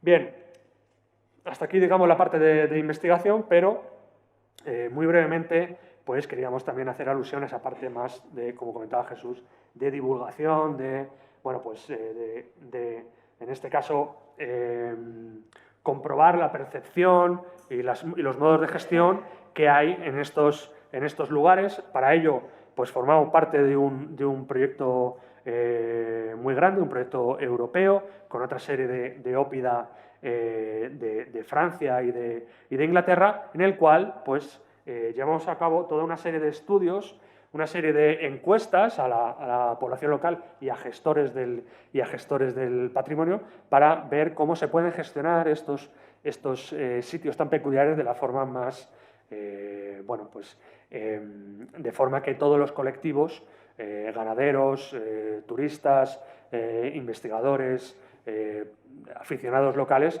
pues puedan disfrutar del sitio de la mejor manera posible. Para ello, llevamos a cabo incluso toda una serie de reuniones con una serie de especialistas, tanto en Francia como en Inglaterra, como en España, y llevamos a cabo pues, toda una serie de visitas guiadas al sitio. En la parte superior, por ejemplo, el campamento Ulaca, que todos los años visita el sitio, y son niños de 5 a 11 años en uno de los turnos, y que suben allí y se lo pasan muy bien viendo el sitio y con las historias que les va contando Jesús acerca de no solo la historia del lugar, sino también incluso de la evolución que ha habido en el paisaje de la zona en los últimos milenios. Por supuesto, visitas a las excavaciones llevadas a cabo en el Torreón y un estudio fundamental que llevamos a cabo, como fue el análisis etnográfico de una fiesta celta, un festival denominado Luna Celta, que se lleva a cabo en el municipio de Solosancho desde el año 2005, que ya lleva, si no me equivoco, 19 ediciones. Por tanto, están a una de prácticamente ya poder ser fiesta de interés turístico regional, y que, bueno, pues, a la cual acuden miles de personas a ver las representaciones teatrales que se hacen en la parte superior del cerro, en el propio yacimiento, y también, bueno, pues, ese mercado más lúdico festivo que se abre en el propio Solosancho, y con actuaciones musicales para que la gente pueda disfrutar. Y Finalmente, también pues, hemos colaborado en la realización de una visita virtual para que aquellos que, bueno, pues la subida a Ulaca es, los que hayan estado lo habrán comprobado, es a veces un poco exigente, bueno, pues para que todo el mundo a golpe de clic desde su casa pues pueda visitar el sitio y hacerse una idea de lo que de la historia del lugar, y además también, bueno, pues con nuestros compañeros de la Universidad de Salamanca hemos llevado a cabo toda una serie de impresiones 3D de monumentos del sitio para que, bueno, pues incluso colectivos de invidentes pues pudieran hacerse también una idea de la monumentalidad que tiene este sitio de Ulaca. Por supuesto, ya termino, también, pues no solo publicaciones científicas, que creo que han salido unas pocas en los últimos tiempos, sino también divulgación a nivel de que todo el mundo pues, pueda acceder a ese conocimiento, elaborando una guía digital, tanto en castellano como en inglés, muy breve. Hay una guía arqueológica elaborada por Gonzalo Ruiz Zapatero, pero esta, digamos que se centra no solo en la arqueología del sitio, sino en aspectos, como decía anteriormente, de evolución del paisaje en los últimos milenios, y también, bueno, pues colaborando con esta conocida revista divulgativa que pueden encontrar en los kioscos, como es Despertaferro, sobre pues, monográficos sobre la Edad del Hierro, sobre los Ópida o sobre Bacceos, Betones y Lusitanos. Bien, no sé si tenías al final alguna cuestión. Sí, bueno, yo creo, retomando lo que dice mi compañero Jesús, esta última parte del proyecto, esta parte internacional, es mucho más relevante de lo que pueda parecer, ¿no? Tienen ustedes que tener en cuenta que Ulaca, como los grandes ópida europeos, que en el fondo no deja de ser la raíz de las ciudades en las que vivimos ahora todos nosotros, pues son como pequeños microcosmos, ¿no? donde son lugares muy frágiles, son lugares muy excepcionales, son paisajes culturales, son paisajes naturales, y en esos paisajes ha vivido la gente desde la Edad del Hierro hasta el día de hoy. Entonces, al final, la vida de las personas, las percepciones que tiene la gente a lo largo del tiempo, los sistemas de creencias, todo esto es fundamental para que luego nosotros intentemos entender el sentido identitario que tiene la gente del sitio donde ha nacido. Y esos sentidos identitarios se pierden en el tiempo, en épocas pretéritas de la prehistoria. Yo siempre le digo también a mis alumnos, y recuerdo que muchas veces cuando empiezo en clase con ellos, les comento que el futuro del pasado depende de la gente y depende de los fondos públicos. Y nosotros, todo esto que hemos hecho, no lo podemos hacer si no es gracias a la financiación de las personas. Y esto lo hemos obtenido gracias a la financiación de la Diputación de Ávila, del Ayuntamiento de Solosancho, del Ministerio de Innovación y Ciencia. Y gracias a todo eso, y gracias a ustedes, a sus impuestos, pues es como nosotros hemos logrado, pues en el fondo, desarrollar metodologías no destructivas. Hemos logrado generar nuevos conocimientos sobre el pasado. Hemos logrado divulgar esos conocimientos sobre el pasado, y al final lo que hemos logrado, lo que hemos intentado es darles y mostrarles que Ulaca, como los grandes ópida de la época y los paisajes que los rodean, pues merecen el empeño, ¿no?, de ser investigados, de ser estudiados por lo que han sido en el pasado, por lo que son hoy, por lo que van a ser en el futuro.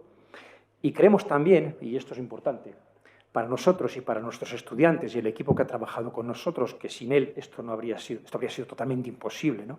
Creemos que las gentes que viven en Solosancho, las gentes que viven en las localidades cercanas, que viven y que comparten las tierras de los viejos Betones, pues en el fondo también se lo merecen, ¿no? Se lo merecen por su interés, se lo merecen por su cercanía, por todo el apoyo que nos han prestado en todos estos años. En fin, es lo mínimo que podemos ofrecer por ellos. Muchísimas gracias por todo.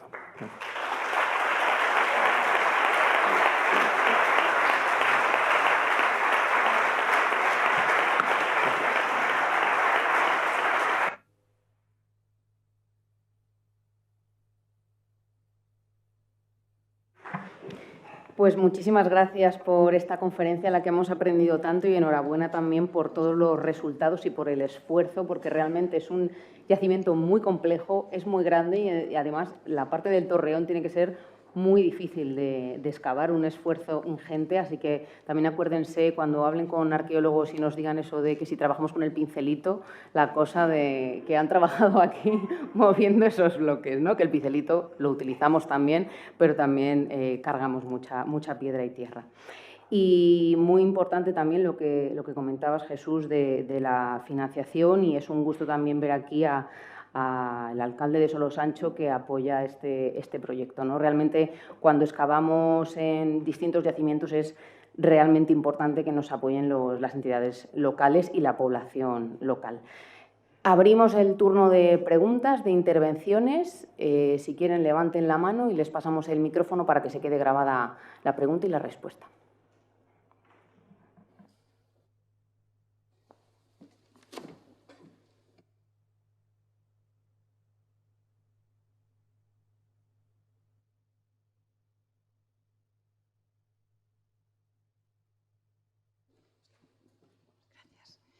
Buenas tardes. Enhorabuena por vuestro trabajo. Gracias a las autoridades que han financiado y han permitido que se hayan hecho a lo largo de todos estos años estas excavaciones. Os sigo, soy de la zona, soy de Tierra Betona y la verdad que muchas gracias por divulgar y que llegue al público todo el resultado de la investigación. Y en relación al Torreón, me gustaría saber si tenéis alguna hipótesis sobre su derrumbe o destrucción. Muchas gracias. Bueno, pues gracias a ti por tu pregunta y por tu agradecimiento. Bueno, hipótesis. El tiempo. Es lo que ocurre con la mayor parte de los restos de estructuras de esta categoría, ¿no? De este tamaño. Sí es verdad que a veces hemos logrado determinar la causa exacta del derrumbe, como recientemente hacía con respecto al monumento de Pozomoro, ¿no? Y se planteaba la posibilidad de que un terremoto, que hubiera habido algún tipo de fenómeno que hubiera derivado de la destrucción. Otras veces tenemos argumentos que van a favor de pensar que el sitio ha sido destruido adrede. Y no tenemos ahora mismo pruebas que nos lleven a pensar en eso. Si es verdad, como comentaba mi compañero Jesús, que la parte, de alguna manera, fundacional del edificio, donde están esos restos que están prácticamente sin romper, contrasta mucho con el resto. Todo lo demás está absolutamente destruido y lo que nos llama mucho la atención es que, más allá de las cuentas de vidrio que hemos localizado, no hay... La sensación que uno tiene es que el edificio fue limpiado cuando se fueron.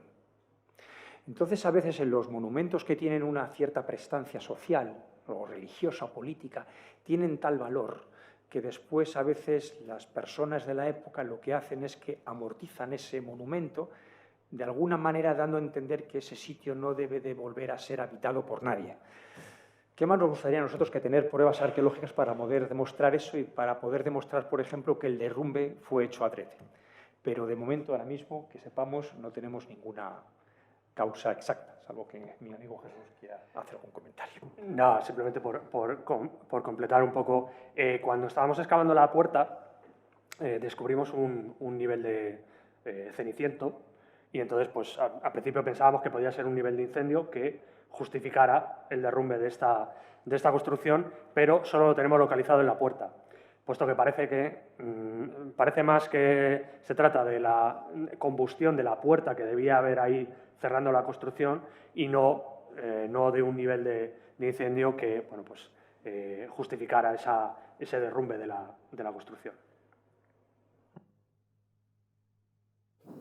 Bueno, pues muy buenas tardes. Lo primero, y por alusiones, Susana, de verdad, estoy encantadísimo de estar aquí. Soy el alcalde de Solosancho y lo primero que quiero mostrar es el agradecimiento al Ministerio, al Museo Arqueológico Nacional, por darnos la oportunidad de ser aquí el epicentro científico, de traer a Ulaca hasta aquí. De verdad, para mí es un tremendo honor y agradecer infinitamente, de verdad, infinitamente a Jesús, a Gonzalo, a Jesús, a Carlos, que estaba sentado aquí a mi lado, el trabajo que estáis haciendo.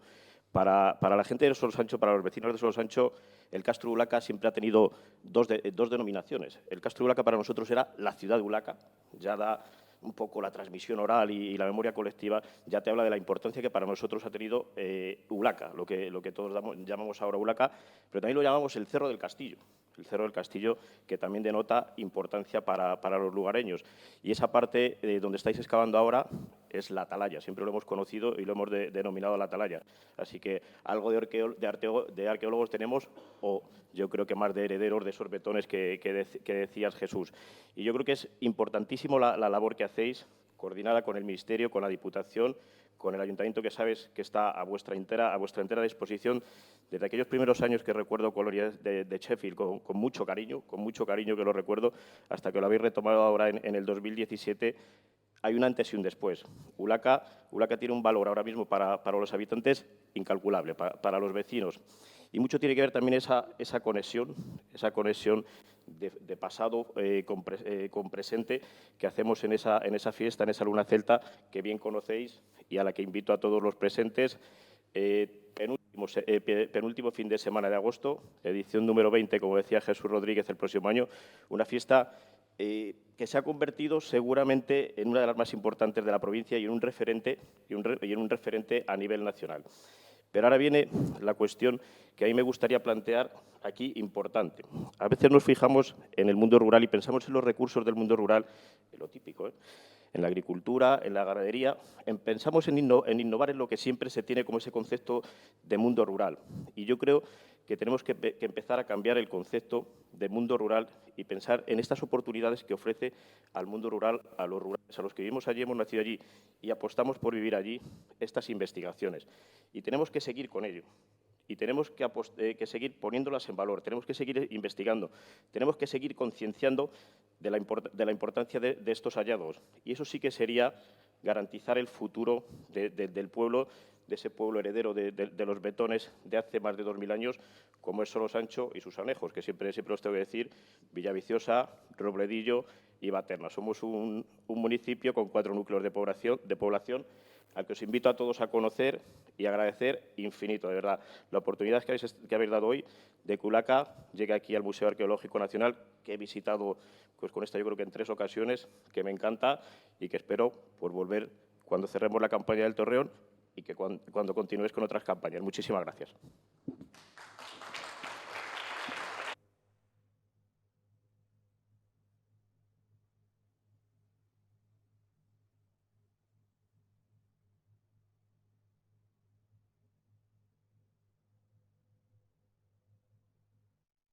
Sí, oye, sí, vale. Bueno, en primer lugar, también quiero daros las gracias, sobre todo por la labor divulgativa que lleváis desde hace muchos años, aparte de las excavaciones, que son más recientes. Yo tendría que hacer muchísimas preguntas, pero voy a tratar de ver de alguna manera cómo os transmito la inquietud de la pregunta que os quería hacer en general. A mí me sorprende que cuando uno lleva ya tantos años conociendo el yacimiento de Ulaca, no haya habido una intervención muchísimo más activa y con más dedicación, tanto económica como personal, cuando ya se tenían los antecedentes de Cogotas o Chamartín, que se excavó antes de la guerra, por Cabré. Entonces, sorprende un poco sabiendo toda esa importancia que tiene Ulaca como yacimiento, por ejemplo, que no se haya hecho hincapié en la necrópolis. Pensando en la Mesa de Miranda, yo he soñado muchas veces qué puede haber ahí, que se puede encontrar ahí, un auténtico tesoro, cosa que ha estado abandonada un montón de tiempos. Una cosa que nunca me he conseguido explicar es por qué la labor que se hacía, por ejemplo, en algunos yacimientos desde hace muchos años, con lo que es voluntarios y demás, que parece que no funciona, que esto está abandonado, porque eso, claro, de alguna manera ayudaría sin requerir tanto aportación económica.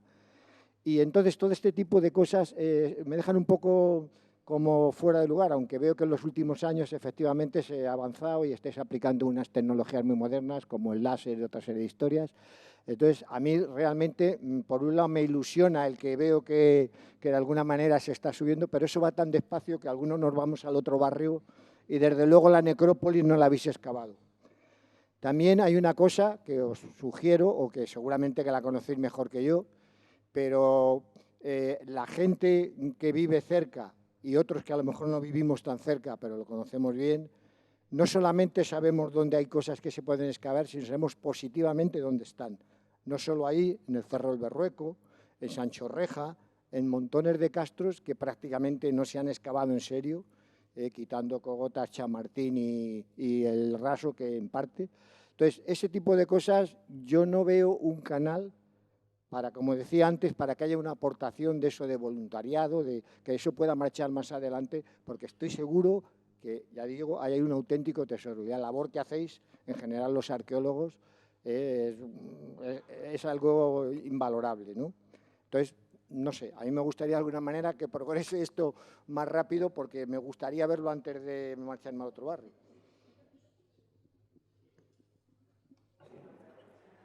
Bueno, lo primero, hacemos lo que podemos. Por eso también quería transmitir la cantidad de piedras que hemos movido para poder llegar a conclusiones en el Torreón, para que se vea un poco el esfuerzo. Sé que vamos lentos,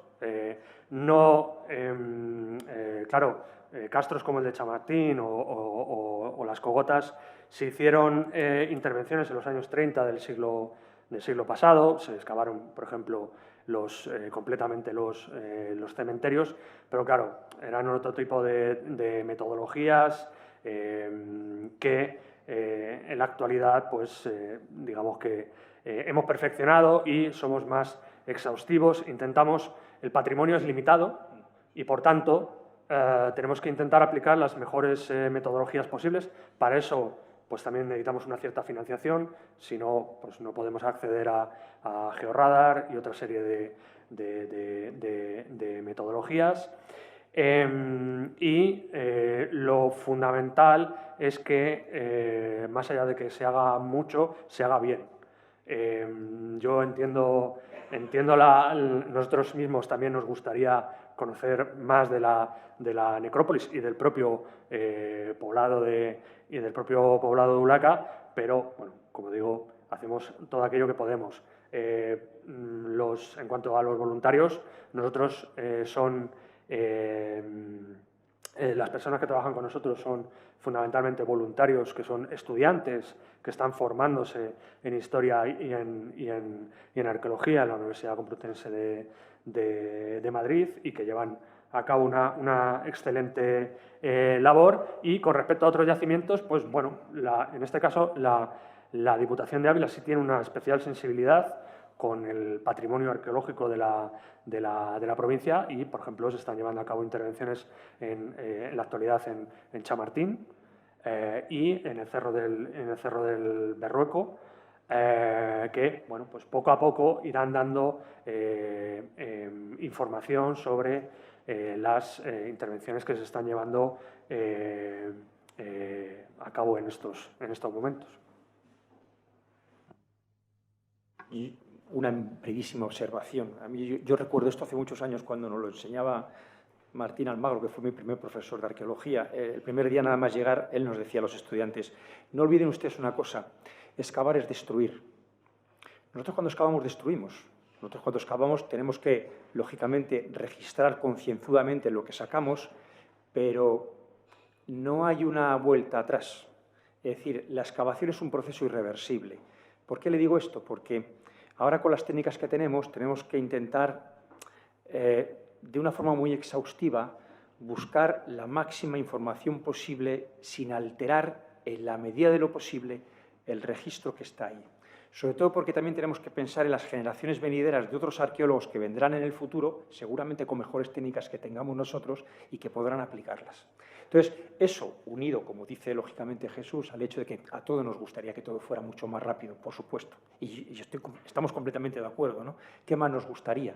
Pero estos patrimonios de la humanidad o estos patrimonios de la era del hierro son patrimonios limitados y requiere, bueno, pues un cuidado trabajo para poder luego presentar al público las cosas que queremos presentar y poder responder a las preguntas del público. Pero para eso las cosas de Palacio van despacio. Pero vamos, es evidente que el apoyo de los voluntarios y de los estudiantes nuestros, si no de otra manera, esto no podría llevarse a cabo, ¿no? Lógicamente, ¿no? Y es verdad que las técnicas, como todos ustedes pueden entender, con las que se trabaja ahora, no tienen nada que ver, remotamente nada que ver, con lo que se hacía hace 80 años, ¿no? Insisto, y sin que eso sea una crítica para los que nos han precedido, pero cada persona y cada equipo es testigo de su tiempo, ¿no?, y de lo que le ha tocado.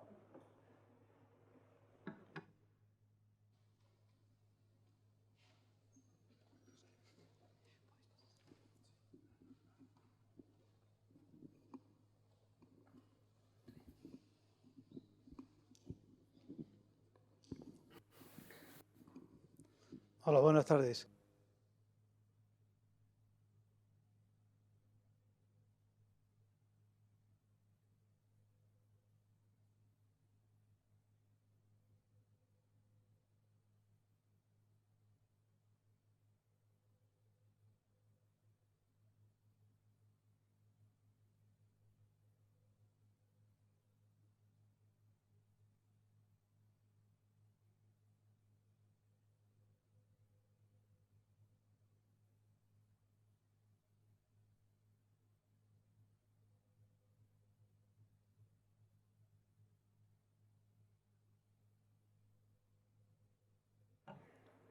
Bien, claro, nosotros las hipótesis que tenemos, esto de que sea una atalaya y demás, claro, tenemos que tener en cuenta dónde está situado. Está situado muy lejos de lo que viene a ser todo el perímetro defensivo, toda la muralla. Por eso pensamos que es posiblemente una zona muy elevada desde la cual visualizar ese valle Amblés y también incluso para controlar el manantial o el interior del poblado.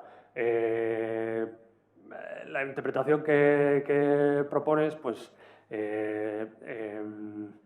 no sé si tendría que estar más asociado, para ser un cuerpo de guardia, que estuviera más asociado, como pasa, por ejemplo, en las cogotas, más asociado a la muralla, más en la cercanía, porque es que en este caso la muralla está bastante alejado. No sé si tendría que estar más centrado, más cerca de esa muralla. Una cosa son los cuerpos de guardia en el sentido estricto del término, que aparecen siempre en los bastiones, en las grandes entradas. Y hay restos, lo que pasa es que no han sido excavados en Ulaca, en las entradas principales, de un engrosamiento de la muralla que aparentemente puede ser lo que sería un cuerpo de guardia, como Juan Cabrera hace muchos años decía en las cogotas y en San Martín.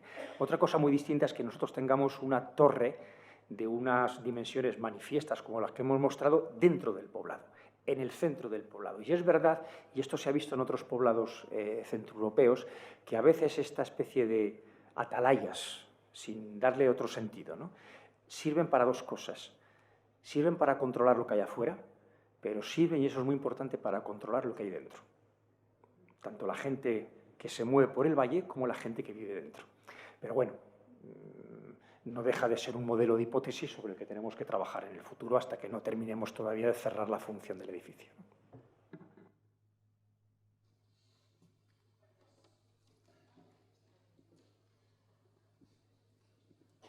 Gracias. Gracias. Bueno, un placer y enhorabuena por el proyecto. Como pensaba que tenía aquí el micrófono, ya lo preguntaba. Tantos años, Jesús, y nunca te he preguntado por qué ese topónimo de Ulaca, y de repente pues hemos tenido curiosidad aquí.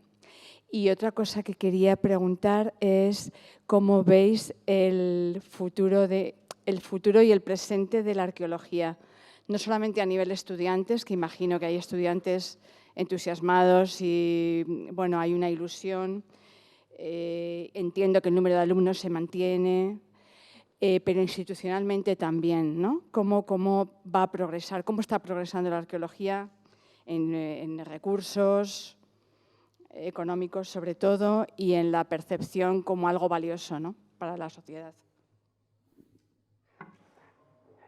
En el siglo pasado había un investigador británico que se llamaba Glyn Daniel que decía que la arqueología no es otra cosa sino placer. Y tiene toda la razón, porque, a ver, es cierto que en una época en la que vivimos ahora, ¿no?, donde las ciencias, las técnicas y cierto tipo de actividades, parece que todos los jóvenes estudiantes están dirigidos y orientados hacia eso. Yo siempre a mis estudiantes les digo que me siento muy orgulloso cuando ellos escogen una disciplina como es la historia o como es la arqueología y que parece que va a contracorriente de la corriente actual mayoritaria, ¿no? Y estas corrientes nunca se pasan de moda, ¿no? El incremento de los estudiantes y el gusto por escoger y por hacer historia, por hacer arqueología, pues de alguna manera no deja de ser un enamoramiento sobre el estudio del pasado que a la postre es fundamental para poder entender con sentido crítico las desgracias que nos están pasando en el presente. Una forma muy... me voy a salir, pero una forma muy... la mejor forma de luchar contra el fascismo y de luchar contra los regímenes totalitarios o protototalitarios que nos rodean es, primero, leyendo y, segundo, estudiando historia. Porque a través del estudio de la historia y a través de la lectura es como somos capaces de discernir y de sentir sentido crítico. Y cuando no tenemos discernimiento y no tenemos sentido crítico, nos pasa lo que nos pasa en el mundo actual, sin decir apellidos ni nombre de nadie. Eso por un lado. Entonces yo creo que el interés, más allá de que después los estudiantes, lógicamente como cualquier disciplina, pues todo lo que tenga que ver con los museos, las empresas privadas, el profesorado, la educación pública, etcétera, etcétera, etcétera, claro que hay futuro para los estudiantes que se dedican a eso. Lo que pasa es que te tiene que gustar, como todo en la vida, ¿no? El concepto de Ulaca o el término de Ulaca, pues realmente en sentido estricto no tenemos una explicación determinante sobre el topónimo. Sí es verdad, pero eso yo creo que Jesús tiene una información más, creo que hay un término cercano, ¿no? Me parece. Solo... Hay un río, un riachuelo cercano que se llama Ulaque, que quizá podría venir de ahí. Esto sobre todo lo ha estudiado María Mariné. De donde pudiera venir ese topónimo. Pero no tenemos ahora mismo, y quizás aquí quienes tienen que jugar un papel determinante son los paleolingüistas o aquellos que estudian un poco la toponimia vieja, ¿no? de estos términos. No hay ahora mismo una explicación razonable sobre el origen de la palabra. No la hay. Bueno, es que como comentaba nuestro alcalde, el sitio ha tenido varios nombres y varias denominaciones, e incluso luego dentro del propio yacimiento la propia toponimia te juega buenas o malas pasadas. Por ejemplo, el edificio del Torreón donde nosotros estamos trabajando, antaño, antes de que eso se excavara, se conocía como la iglesia. Y es la iglesia. Y es interesante. Es interesante porque cuando tú te lo comparas con otros yacimientos arqueológicos, sitios que han tenido connotaciones en el pasado de tipo ceremonial o que tienen un sustrato ideológico o político importante, queda en ese sitio como fosilizado una toponimia que llega hasta el día de hoy. Entonces, cuando nosotros estudiamos un edificio como el Torreón y sabemos que los lugareños, ya desde el siglo XIX, lo llamaban la iglesia, porque seguramente otros antes que esos del XIX también lo llamaban, es porque seguramente ese sitio, aparte de ser visitado en diferentes épocas, pues ha debido de tener unas connotaciones que, si se pierden en la Edad del Hierro, tal vez nos lleven a ese contexto posiblemente ceremonial o asambleario o político que pudo haber tenido el edificio. Entonces, la toponimia nos juega esos... Pero bueno, eso al final siempre hay que cotejarlo con la información arqueológica, ¿no? ¿Y hay alguna referencia al documento histórico desde citado la ciudad de Ulaca? El documento más antiguo que tenemos sobre la ciudad de Ulaca es de un erudito que vivió en el siglo XIX en Ávila, llamado Enrique Ballesteros.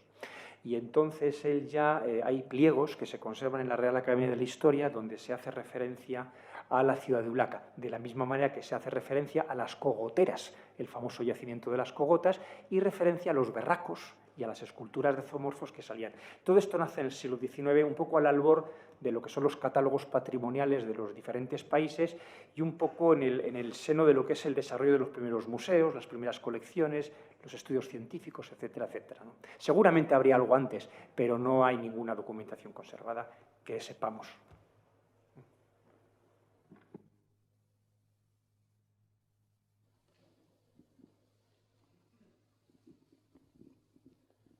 Hola, buenas tardes.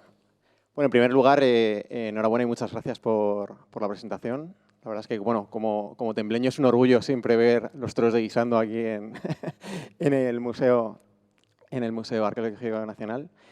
Y bueno, mi pregunta era acerca del proyecto europeo que nos habéis comentado en vuestra presentación.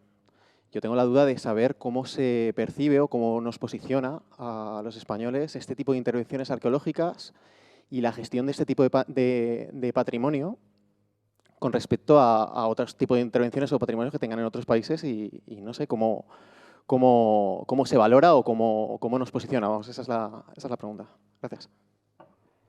Bueno, no tenía tiempo de detenerme. Este es el proyecto europeo REFIT, al cual hemos dedicado 3 años intensos de nuestra vida. Y como decía, era un proyecto junto con colegas franceses y británicos.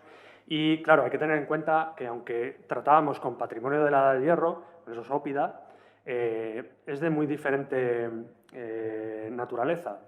De tal modo que Bibracte, el caso de estudio francés, y Ulaca eran más parecidos, son sitios monumentales donde ya hay una cierta tradición de intervenciones arqueológicas y se puede visitar el sitio y ver murallas, viviendas, etcétera, frente a sitios menos conocidos, en este caso del suroeste de Inglaterra, donde pudimos ver dos yacimientos que, bueno, pues los especialistas decimos que ahí hay algo, pero que realmente cuando tú lo visitas no se ve más allá que quizá el foso un poco, pero ya está. Se ven campos de hierba donde pastan vacas actualmente y no hay mucho más. Por tanto, claro, la percepción de la propia gente local es muy diferente, puesto que es muy complicado que puedan ver que ahí hay un yacimiento,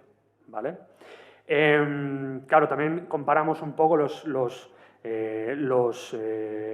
modelos de gestión, que no son exactamente los mismos, que tienen que ver con diferencias en el tratamiento de si ese patrimonio arqueológico, en este caso, se contempla en el contexto de su paisaje o no, ¿vale? Nosotros, Ulaca, habitualmente estamos habituados a tratarlo como un yacimiento arqueológico, pero forma parte de un contexto mayor, pues un paisaje cultural que puede ser incluso todo el Valle Amblés, y nosotros en gran medida intentamos incorporar esa visión que ya se tiene en Bibracte fundamentalmente y de la que partía la parte británica del proyecto, incorporarla también a nuestro ámbito, y por eso cuando pues, hacíamos visitas guiadas, yo recuerdo que en los primeros años no me centraba en la arqueología del sitio, sino que les comentaba acerca de la evolución del paisaje, incluso pues, comentándole cuestiones sobre los molinos eólicos que habían crecido en el valle en los últimos tiempos o las plantaciones de fresas que hay a día de hoy. Un poco ver esa evolución del paisaje, esa evolución del yacimiento en su contexto más general, es una de las cosas que nos aportó ese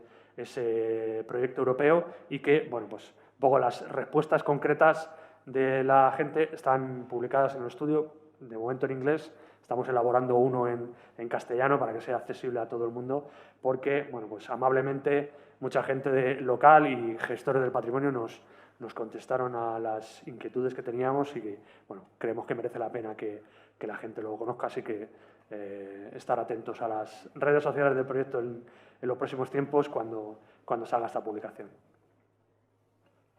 Una cosa muy breve por añadir lo que dice Jesús. Fíjate que la ventaja que también ha tenido este proyecto internacional es que ha internacionalizado Ulaca. Porque, claro, es verdad que hay un antes y un después. Y eso, de alguna manera, viene motivado porque esto genera una publicación científica en inglés, más allá de la que hemos venido generando antes, con colegas ingleses y franceses que de alguna manera buscan con nosotros unas mismas preocupaciones. Pues, por ejemplo, estamos en comarcas que en épocas han estado ciertamente deprimidas económicamente. Esas comarcas se han visto beneficiadas por el hecho de explotar estos paisajes históricos y culturales. Eso pasa en Inglaterra, pasa en Francia y pasa en España. Entonces, ese tipo de compromisos, ese tipo de preocupaciones y ver cómo se solventa eso, lo compartimos los europeos. europeos y los compartimos aquellos que tenemos ópida, ¿no? en la Europa occidental. Pero hay un elemento, fíjate, muy llamativo en nuestro caso y que nuestros colegas franceses e ingleses les llamó mucho la atención. Ellos fueron los primeros sorprendidos. Lo decía Jesús, cuando uno va a los grandes ópida, a las grandes ciudades celtas, lo primero que les sorprende es la magnitud del tamaño, la frondosidad de los bosques y la invisibilidad del registro. Cuando tú vienes a España y ves eso, tú ves un registro visible. Tú vas a un yacimiento y ves piedra, y ves roca, y ves piedra y roca trabajada. Y en el caso de Ulaca, que es como una Pompeya, como lo hemos dicho, lo hemos definido, alguna especie de Pompeya betona, tú ves que ahí las estructuras de las viviendas están prácticamente como cuando las dejaron los antiguos betones. Y eso es algo muy llamativo para un europeo, para un arqueólogo de procedencia francesa, del interior de Francia, o para un británico. Cuando llegar a España y ver ese tipo de yacimientos y darse cuenta de que en estos yacimientos se pueden hacer cosas que ellos prácticamente no pueden, solo tienen que imaginársela. Aquí no hay más que verlo.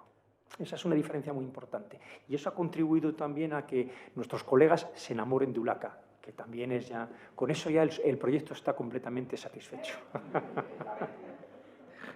Además de la gastronomía, claro.